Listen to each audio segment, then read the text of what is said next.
క్షణాల్లో చంపేయగల విషపూరిత సర్పాలు అంటే ప్రతి ఒక్కరూ భయపడతారు. ఇక నాగపామును చూస్తే చాలు భయంతో వణికిపోతారు. సాధారణంగా వర్షాకాలంలో పాములు వాటి స్థావరాల నుంచి జనావాసాల్లోకి వచ్చేస్తూ ఉంటాయి, ఇళ్లలోకి దూరిపోతూ ఉంటాయి. పాములు పట్టే వారికి కూడా కొన్నిసార్లు సవాళ్లు ఎదురవుతూ ఉంటాయి.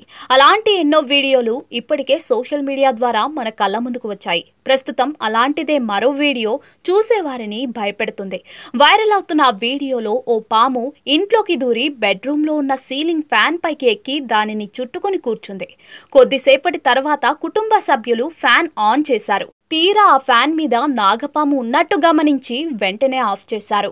మెల్లిగా తిరుగుతున్న సీలింగ్ ఫ్యాన్ పై ఉన్న నాగపాము పడగ విప్పి బుసలు కొడుతోంది. తన నాలుకను బయటకు తీస్తూ పదే పదే బుసలు కొడుతోంది. వీడియోలో పాము బుసలు కొట్టే శబ్దం కూడా స్పష్టంగా వినిపిస్తోంది.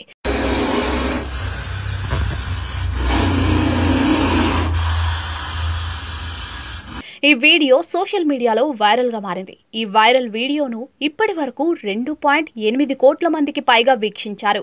3.7 లక్షల కంటే ఎక్కువ మంది లైక్ చేశారు. ఈ వీడియోపై నెటిజన్లు తమ స్పందనలను తెలియజేశారు. ఫ్యాన్ పైన కూర్చుంటే గాలి తగలదని చెప్పండి ఆ పాముకు. రీల్ కోసం పామును అక్కడ కూర్చోబెట్టారా? పాములు కూడా వేడికి ఉండలేకపోతున్నాయి. ఆదమరిస్తే విషపూరిత నిద్రే అంటూ నెటిజన్లు కామెంట్లు చేస్తున్నారు.